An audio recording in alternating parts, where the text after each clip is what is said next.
welcome to the Meditation Podcast. You can find all our episodes on meditationpodcast.org. I also have the Awakening Podcast, the Speaking Podcast, the Learn Polish Podcast, and the Crypto Podcast, and all can be found on roycallan.com. Today, my guest, please welcome Lodro Rinzler. Oh, thank you so much for having me. I have a lot to say about crypto. Is this the right place? I'm kidding. I'm kidding. So you might actually introduce yourself to the listeners. Sure. Yeah. So I am not a crypto expert. I actually was raised in a Buddhist household. So my parents started practicing Buddhism back when they were in their 20s and 30s. And by the time I rolled around, I was just a part of this household that was already meditating. So I started meditating at a young age, and then spent a very short stint in a Buddhist monastery when I was 17 years old. And that conjoined with, having done sort of shorter retreats along the way, ended up with me really diving into it as my own path. And I, at the age of 18, was leading a small meditation group and was asked by my mentors to go pursue a teacher training. So I started teaching just intro to mindfulness meditation back 20 years ago now. I'm 38 or so now. And that has been a lovely experience over these many years. It's sort of bizarre, I suppose. I've been teaching meditation for more than half my life. And along the way, I served as the executive director of some nonprofit Buddhist centers. I started my own nonprofit that was based in meditation. I ran a network of meditation studios in New York City known as Mindful. And I've written about, this is the most recent one, is the seventh of book in a series of books on meditation, specifically. How do we do it and how does it apply to daily life? So that's sort of the bulk of the work I do these days. I also lead an online community of people that work with me year round around studying meditation, studying Buddhism. And again, that sort of sweet spot of how do we apply this then so that we live a more mindful and compassionate life overall. Interesting. And when your parents got into when you were born, was it in the States or were they actually in? Yeah, so it was in the States. Yeah. I mean, this is a little geeky. I apologize, but we have had an interesting situation happen where back in the day, it would take hundreds of years for Buddhism to go from India and Tibet, and then it becomes Tibetan Buddhism. For Buddhism to go from India to China and become Zen, and so on and so forth.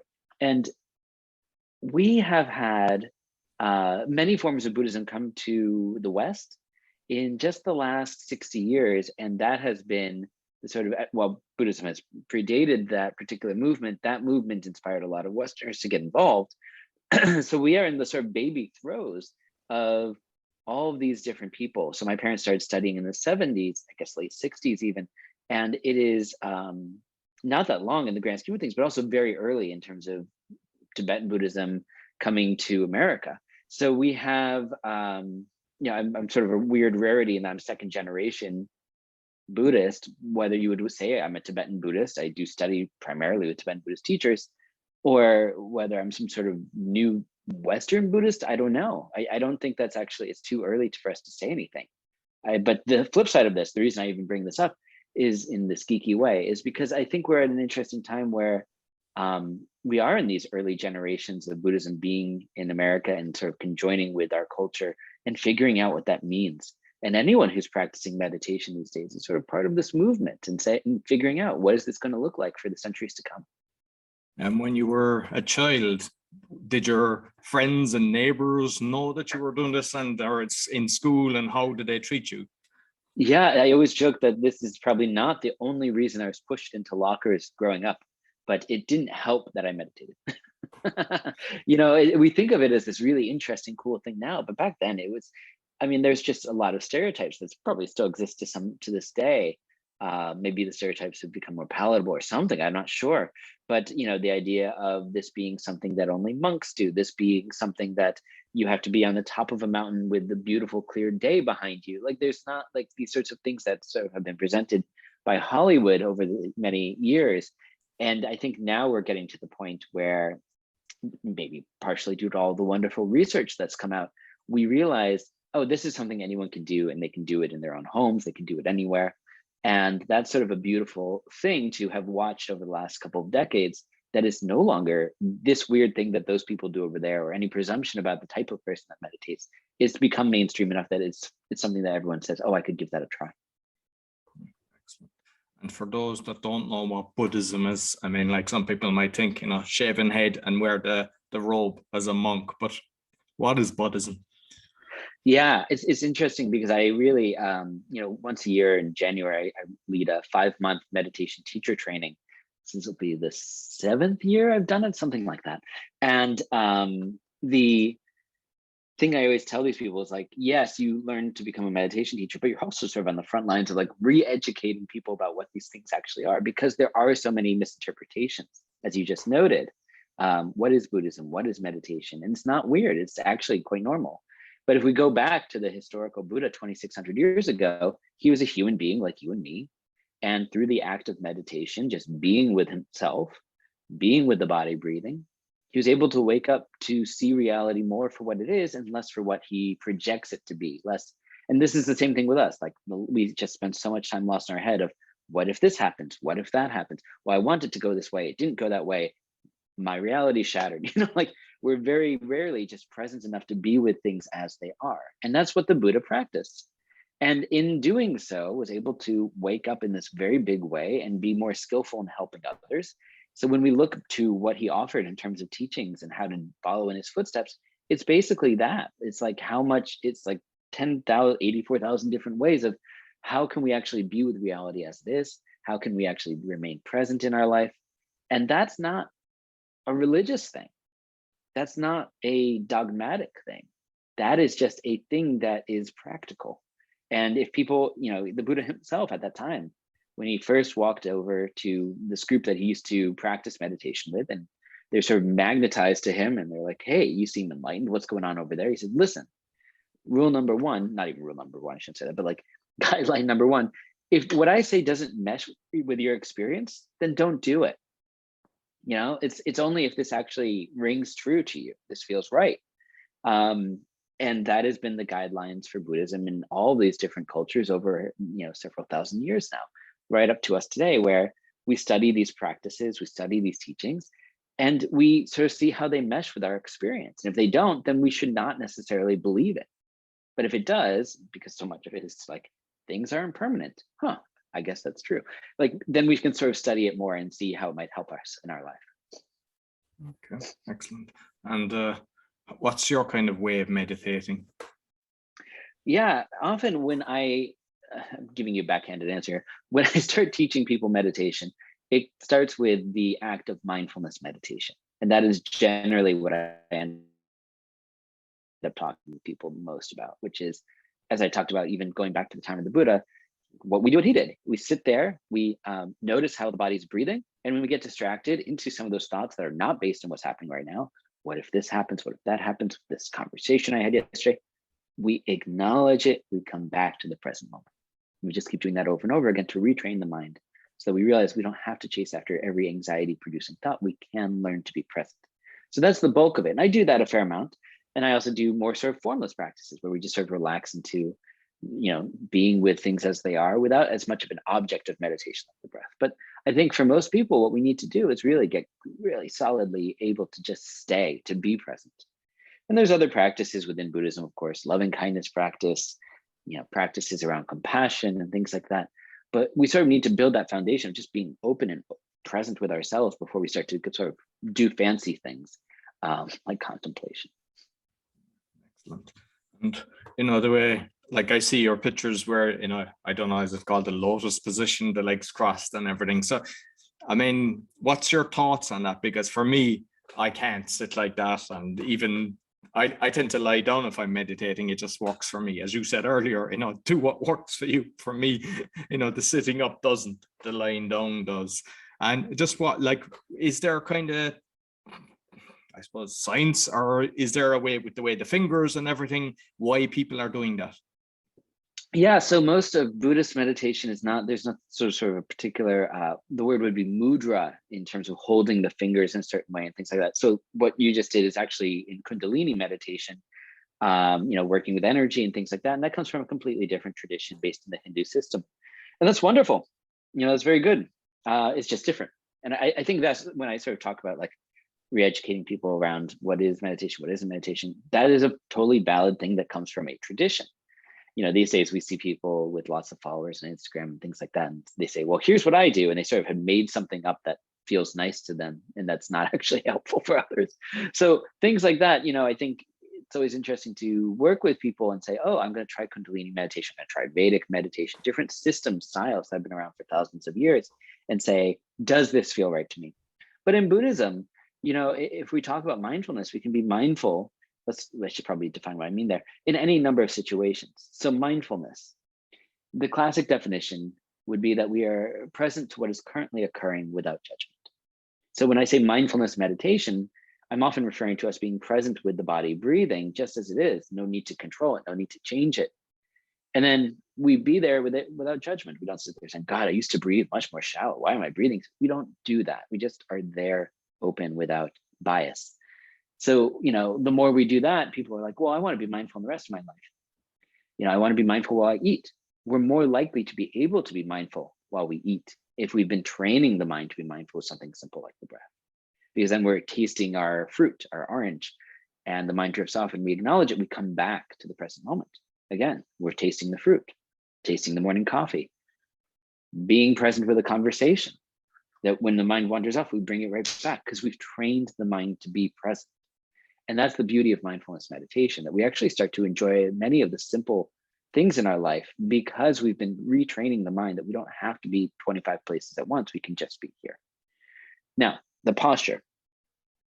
I won't go too geeky on this, but there's a 2,600-year-old teaching from the Buddha himself where he said, listen, it's called the Four Foundations of Mindfulness. It's known as the Satipatthana Sutra. He said, listen, you can meditate and be mindful in any of these sorts of positions. You can sit, you can stand, you can walk, and you can lay down. Now, my theory here is that he's sort of like, you should be mindful anytime that you're moving your body. Anytime, you might as well throw in jumping jacks, anytime you're in the body, you can be mindful. But, same thing here that, we obviously, if the body doesn't feel comfortable sitting upright and relaxed, then we can lay down. Walking meditation is also a very valid form of meditation. All of these things, we're just sort of doing this repeated placement of coming back to the present moment over and over again. The posture is sort of secondary, so long as we actually are able to take a uplifted and relaxed posture within it. So for example, when we talk about meditation, mindfulness meditation, we sit with the legs loosely crossed. Or here I am in a chair. If I'm in a chair, I just place my feet firmly on the ground about hips width apart. And then we lift up through the top of the head. We relax everything else. Let the shoulders hang loose, let the arms hang loose. The palms can just rest on the thighs, palms down, right? It can be very straightforward. This is how most people will do mindfulness meditation, either cross-legged loosely or in a chair. And then from there, that allows us just the simplicity of posture to be with the body breathing without complication. That's the main point. The main point isn't to look cool doing it. It's to actually get into a posture that like I'm able then to just relax and be with the breath. And you mentioned about the eating, because it's something that I've done, the kind of mindfulness eating where you're drinking your food as such, but unfortunately it doesn't always work. But I'm definitely getting better at it. But like, do you find that by just being conscious of eating and everything, that you're also knowing what foods are better for you? Yeah, I think there's an act of discernment that arises when we do meditation, and this is one of the interesting things that we sit down to meditate and we're like, oh, this all sounds great. Lodro just gave me the instructions. I sit uplifted, I'm relaxed. I notice the breath. When I get distracted, I come back to the breath. Simple, not necessarily easy, because we have a waterfall of thoughts that happen, just one after another, after another, after another. That can feel very disorienting. People will think meditation's made me crazy. It has not made us crazy. We've been crazy all along. We have always had a waterfall of thoughts. We've just never noticed that before. So we start to actually become aware of what's going on in the mind. And the more time we spend in meditation, the more aware we are of what's going on in the mind. Let's say, for example, I'm sitting meditation and the thought comes up, you should call your mother. And I acknowledge that thought, I come back. You're a bad kid. You haven't talked to her in a week. You acknowledge the thought, you come back. After the 50th time that arises in meditation or of a series of days, you might say, one skillful thing I can do here is probably call my mother, right? Because we've noticed that come up. Same thing if we say, God, I feel horrible after, eating that giant, sugar binge last night, and we notice that we come back to the breath. So, and the more that, oh God, I feel horrible because I drank too much last night. I feel bad in the body as I'm doing this. At some point, we might discern, I don't want to do that so much. So just getting to know the mind a little bit better, even though there might be a lot of thoughts, we start to say, oh, I'm noticing what aspects of my life I want to cultivate more of, and which ones I might want to cut out or reject, or at least cut down on. And I think that knowledge of the mind actually goes really far in terms of changing our life. And say like in the work environment, not necessarily always, but maybe at home as well, kind of like stress, anxiety, because some people, they think I'm too stressed to do it. And just how would you, what's your kind of advice to people that have that kind of belief? This is going to sound unusually cruel for a meditation teacher, but I feel like there's way too many people out there that think that they are the special person that can't meditate. Like, well, I realize it works for everyone else, but you don't know me, I'm special. And it's sort of like, no, you're not. Everyone starts this way. Everyone starts with this sense of like, this is impossible. I can't do it. Gosh, how long ago? Almost 2 years ago. Wow. I took up CrossFit, which I've literally written in one of my books I would never do. So never say never, folks. But in one of my books, I was like, gosh, I can't ever see myself doing that, but I do it. And I remember struggling to lift a big barbell, and not feeling like I knew I was doing it right, and I was going to hurt my back and all sorts of things. And the gentleman who was training me, Nolan, he said, well, how many times have you done this before? I said, you've watched me. I've done it 3 times total. He goes, then why would you think that you would be good at it? Can you name another thing that you've done 3 times in your life and you were really good at it and it felt normal and natural? I said, no. He goes, well, then here you go.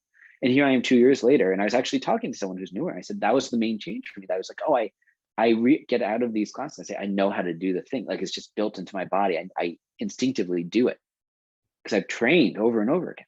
Same thing with meditation. Like, we can't sit down once and say, oh, I didn't get enough out of it. Like, of course, if we've never done it before, it's like, we don't even know if we're doing it right. It feels weird. It feels awkward. And do I normally have this many thoughts? 3 times we're like, oh, this definitely doesn't work. But, if we do it consistently, if we sort of not power through, but, be patient with ourselves, is probably a kinder way of talking about it. After a period of just a few weeks, we say, oh, wow, I'm actually noticing I'm less reactive. I'm noticing I'm handling these situations better. I'm not so lost in anxiety producing thoughts.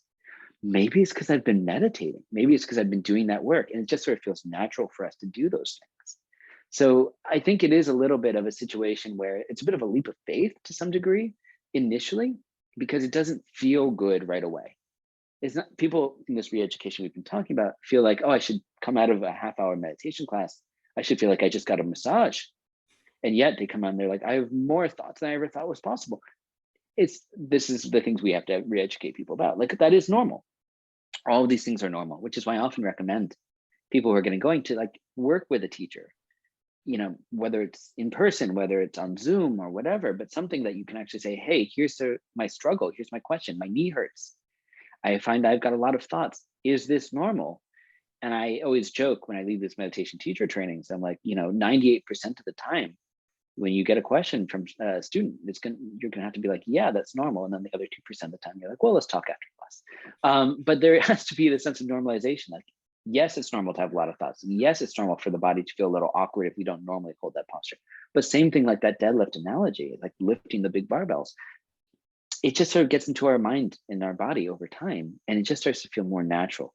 And the effects are just so incredible. So to rattle off the science here, I talk a lot about this in my new book, Take Back Your Mind, which is Buddhist Advice for Anxious Times. And it's really, this is the book that I wrote during the pandemic, just because so many of us are struggling with anxiety. But I get into a little bit of the science along the way. And there's so many studies these days that say, if you meditate a little bit, 10 minutes a day, for example, over a period of 6-8 weeks, you start to see increased gray matter in the hippocampus, more activity in the ACC in the brain. And what this means is that we are more creative, we sleep better, it boosts our immune system, we're more productive, we're more efficient, all of these sorts of things. And then it's always linked to this umbrella term, which is stress reduction. Of course, if I'm not holding myself in a constant state of stress, I'm going to sleep better. Of course, if I'm not holding myself in a constant state of stress, I have more room for creativity. I'm more focused and productive. So these things, it's sort of, they're like, look at all these life-changing things, but it comes down to the fact that we're making a conscious choice in meditation. And then as a result, in our rest of our waking hours, to not hold ourselves imprisoned by the anxiety-producing thoughts that come up. That's what we're training in. Love it. Yeah, that's a brilliant way of describing it. What about your thoughts on guided meditation? So for me personally, that's how I got into it. I did the guided meditation, and then just now I'm kind of more mindful rather than setting aside a certain time. I mean, I'll have my thoughts in the morning. I kind of guide through what I want the day to be, but I'm always present. I don't get stressed. I sleep like a baby. So just kind of curious what guided meditation, how you feel about that. I feel good about it. My short answer is it's a great place for many people to start. But to go back to something I said earlier, my caveat is when your knee hurts, when you're worried about what's going on in your mind, you can't ask the guided pre-recorded meditation any questions. That's the only issue, which is why I think it's nice. Some apps and things like that have guided meditations, and then you can work with the teacher behind it and things like that. And I think those are sort of preferable places to start for people, so that you have sort of a guide leading you and actually working with whatever's coming up for you personally as you do it. But I think for many people, guided meditations are great. And then my second caveat here is assuming that they are sort of qualified meditation teachers, because as I mentioned, there's a lot with the trend of meditation becoming more mainstream. There are a lot of people that are like, here's what works for me, gang. I like to rub my belly and call it meditation. And you're like, well, I'm glad that works for you and makes you feel good, but that's not a traditional thing that's actually going to help other people long term. So things that are like, hey, I come from a Buddhist tradition, Vedic tradition, Kundalini tradition, Jewish meditation tradition, whatever. It doesn't have to be my brand of meditation, of course, but something that says, oh, this person didn't make this up. This has been around and time-tested technique for a very long time. So I think just sort of having the awareness, the radar for that is really good if you're going to do guided meditations. With me, I mean, there's like a 6-phase one. Like one was gratitude, what you're grateful for, and you start thinking about. And basically, I think it was getting rid of the mental chatter, because, as you say, like, especially when you're beginning, your head is going everywhere. Whereas when you're going into a thought process and thinking, and the other was kind of like forgiveness. So you're just in that zone where you're thinking of that, and you're not thinking about, oh, I need to phone my mommy, something like that. And yeah. And I'll say this, I think a guided sequence like that done by a good teacher makes a lot of sense. But at some point, we could try 100 guided meditations over 100 days and still be like, I don't know if meditation's working. And here's why. You walk into one of those music mega stores and you sit down on day one and you play the drums, you fiddle around with it. And you're like, that's interesting. Let me try something else. The next day you go in, you try the guitar, you pick it up and it's sort of awkward to play, but you play it. And then you say, I don't know about that. Let me try the cello. And we pick up the cello on day 3, and we could go through 100 instruments on 100 days. But I imagine you would agree with me that we actually have not learned any of those. We've just played around with it. So same thing. They're all musical instruments. What's the big deal? Same thing with meditation. It's like I could do 100 guided meditations in 100 days, but do I really learn and gain the benefit from them? No, I'm just sort of figuring out whether I like it or not. So at some point, once we've played around a little bit, we want to settle and say, okay, I'm going to give this one instrument a try and learn it day over day, week over week. And then I become proficient. It feels natural. I actually enjoy the experience. Same thing with meditation. At some point, we have to settle in and say, okay, this is the technique I'm going to work with. And then I'm going to allow it to transform me from the inside out. And then we actually see the benefit because we worked with one technique over time. So I think it's okay to play around at first, but then at some point we need to settle in the same way. Sense. Yeah. So 7 books. What was the first book called, and why did you decide to write? Yeah, no, thank you for that. It's a million years ago at this point. So I was in my mid-20s and I was looking for Buddhist advice on. I was going through a big breakup at my age, and I couldn't find it. And like I wasn't having my midlife crisis. I was having my quarter life crisis of like, what am I going to do with myself? What's my career going to be? Things like that. And as I was sort of looking for guidance coming out of the Buddhist tradition around these sorts of questions, I found a lot of great books from people who were a generation ahead of me, that were writing about general themes. Maybe they were writing about divorce or that midlife crisis. And I was like, this is really helpful overall, but it's not exactly what I'm looking for. Where is that conversation that I'm looking to engage in? And I couldn't find it. So at that point, having taught meditation, not for a million years at that point, but how old was I? If I was, yeah, so like it's maybe 8-10 years at that point. I said, well, let me give it a try. So I sat down and I read a book called The Buddha Walks into a Bar. And that did very well, which is always nice. And it went, it's been translated into maybe 10, 12 languages. And so it's generally out there. And that book really was the sense of what does it mean to practice meditation, also be dating people and also go out with your friends and also, you know, figure these things out. So it was sort of considered back then. I always joke that, you know, the local newspaper, the Boston Phoenix, was they dubbed me the cool kids Buddhist, and people would sort of use that when they would like try and promote talks I was giving and events I was doing. And at a certain point I had to stop and say, like, listen, that was long. I have a bald spot. You can't call me the cool kids Buddhist anymore. It's not fair. So, you know, that book came out in 2012, like January 2012. So we're coming up on the 10-year anniversary. My goodness. And then I wrote a number of books that were similar in theme. Walk Like a Buddha, The Buddha Walks into the Office, Sit Like a Buddha, which is just a short guide on how to meditate. And then moved more into love relationships with how to love yourself and sometimes other people, which I wrote with a friend of mine who's a Christian theologian.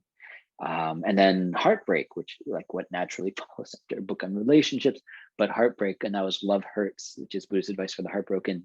I think that takes us to this most recent one, which is, again, Take Back Your Mind, Buddhist advice for anxious times, and really about how do we deal with anxiety? How do we deal with our own minds during these increasingly anxious times, I would argue.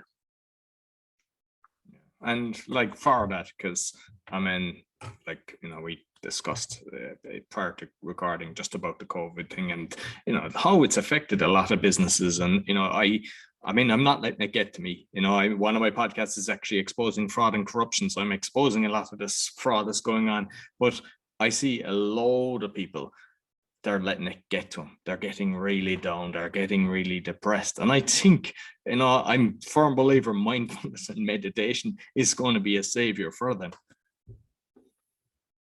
Yeah, I think we are living in increasingly polarizing times. You know, I think that there was not that long ago, you know, it was a sense of like, okay, you know, there's people who really want to work on climate change and people who don't necessarily agree it's as urgent, and that was a divide. And here in the United States, of course, we've had a lot of political divisiveness around you know, sort of the Trump era and now the Biden era. And, you know, it used to be a little bit more civilized, like we have disagreements around policy. Now it's sort of like my team is the only good team, your team is the bad team. And then, of course, as you said, you know, now we have this sort of era of masking people versus anti-masking people, vaccine people versus anti-vaccine people. And it's sort of like we're just sort of finding more and more ways to set up barriers in our minds. I'm right, you're wrong. And it is only causing us more pain. Anytime that we fall into this sort of definitive black and white thinking of I'm right, you're wrong, we are setting ourselves up to be in opposition to others and to fight and to cause ourselves and others pain. So I think, you know, as we work with meditation, we notice some of the ways that we start to fall into extreme bias and to sort of undo that. When I talked earlier about loving kindness and compassion meditations, things that we can do to sort of start to notice, become more empathetic with people that we don't necessarily see eye to eye with. I really do think that this is a time that we need to do that. And that's also in the book. I would say the first section of the book is really based in how do we work with our own minds? How do we actually really take our mind back from anxiety itself? Because so many of us have spiraled into nonstop anxious thinking. And there are both meditation, but also on the spot in our everyday life techniques that we can employ to bring the mind back into the present moment and let go of some of that anxiety producing thinking. But in the next section, it does do, I go into a lot of depth about this sort of thing, looking at loving kindness, looking at compassion, so that we can treat ourselves with those wonderful qualities, but also start to really begin to engage the people that we like, the people we don't know very well, and even the people that we have a hard time with from that point of view. And I think, like, I mean, for me, because I know that sometimes people are attacking you for what you're saying. I mean, I do loads of research. It's not that I just kind of hear something and I put it out there. I'd actually triple check everything and go, wasn't aware of this. And there's been so much in the last year alone of different belief systems that I've had. But what I find is there's no point in engaging in a conversation of negativity. And there's been a few times that, that I've seen, people, I've seen threads behind where I'd put a post and I won't even engage in it, and they just have a negative battle. And I've seen it on a few different people. But recently, because I knew the people, they were kind of attacking me, and I just didn't let it affect me. And one of the things, as I said, I've also got the meditation podcast, so that actually might, because if you've got anger issues, that might actually help it. And then it just stopped there and then. But I know that, unfortunately, I've seen some people that have a huge following, and when they get attacked like that, they throw in the towel and they just give up. And it's a shame, because they're just letting someone's anger or misunderstanding of a system, because they're just watching the telly too much and they believe what they're seeing. They're not actually, they just assume that I'm trying to convince you, whatever we've discussed earlier, whether I'm trying to convince you to get jabbed or not get jabbed, get a mask, not wear a mask, whatever it is. They just assume that if it's against the narrative, that I'm trying to do wrong to people. And, if they just step back and just kind of analyze it and go, why would somebody kind of set their, time and energy to get a message out, to actually misinform and to hurt them? So sometimes I think just by going down mindfulness, meditation, you kind of see clarity better. Yeah, that's right. And I mean, I would go back to something that the Vietnamese Zen master Thich Nhat Hanh is fond of saying in a myriad different ways, but he says, love is understanding is the other name for love. If you can't understand, you can't love. And it's this sense of noticing our heart shuts down in response to other people. It does that. It is just a thing that happens. You said something critical of me, and so I shut down and I start to come up with reasons why you're wrong and why you're bad. Understanding is the other name of love. I think everyone here wants to live life marked by more love, by more open-heartedness. No one wakes up in the morning and says, I'd like to be a jerk and I'd like to just shut down around everyone. So I think if we want to do that, we have to actually get used to understanding other people. We actually have to start leaning in and saying, okay, where is the similarities? Where are you coming from? What made you do this thing that you do? And I mentioned this in the book, Take Back Your Mind as well, but from a different angle, where I talk a little bit about the life of Representative John Lewis, who was a civil rights activist, and during a time where he would be marching for the rights of African-American communities, like protesters or whatever we call them, would quite literally beat him in response to peaceful protest. And he said that the way that they were trained is to look at these people who were beating them and not to harden their hearts, but instead to look at them and say, how did you get this way? How did you get to live from a point of hatred? Who taught you this? Because you did not come out of the womb as a baby hating other people. This is something you were taught. How did things conspire to make you live a life where you hate? And think about this. You're literally getting beaten and you're thrown in jail. And this is the sort of thought that's going through your head because you trained the mind in this direction of, I'm not going to let you harden my heart. I'm actually going to seek to understand, how did you get to this point? And through understanding, we actually come out a little bit more I don't want to say the victor, but we come out feeling whole, which is important. No, absolutely. And like, I've been kind of looking at that for years, and I always kind of look at the journey, because sometimes, like someone is a thief, is whatever. because they've been abused or because they were brought up in really, under alcoholic parents or whatever. And you just trying to trace the journey. And recently, because I'm about a year and a half where I'm living now, and there's a wild cat, and so you can't go near him. And look, he had a broken leg, and so walking strange, but still looked healthy and everything. And I noticed a couple of months ago that it was like half the size, and it looked like has another broken leg. It's got half an ear missing. So I started feeding the cat, putting out, twice a day food, and so eating it, and then starts cleaning itself and everything. And one day he was by the car, so I was actually going to bring the food over, and he just hissed as if like wanted to attack me. And my initial reaction was like ungrateful so-and-so. But when I went back and just relaxed and goes, that's like the human, we're like, that cat was never touched by a human, was never cuddled like a kitten, like some of the cats that we have, because I've had cats when I was younger. And why should you hate that cat? Because your initial reaction is the cat is ungrateful, but the cat is just, that's its nature, human nature. And it's the exact same with a lot of, criminals with thieves. It's their human nature for the journey that they've had. And once we can kind of understand that and accept that, I think we're more open to love. Yeah, I mean, I'll sort of maybe rephrase this just very slightly, coming out of the Buddhist tradition, and I'll just say from my own personal experience, I found this to be true, that, underneath all of the layers of confusion, under all the neurosis that we developed over the years, all the habitual patterns that keep us blocked off from others, there is a sense of wholeness and completeness and goodness there, that we're not born bad. I think some of us have been taught that either through sort of societal convention or religious beliefs, that we're sort of originally bad and then we need to become good. And the Buddhist view is that we're innately wakeful and innately good and innately whole.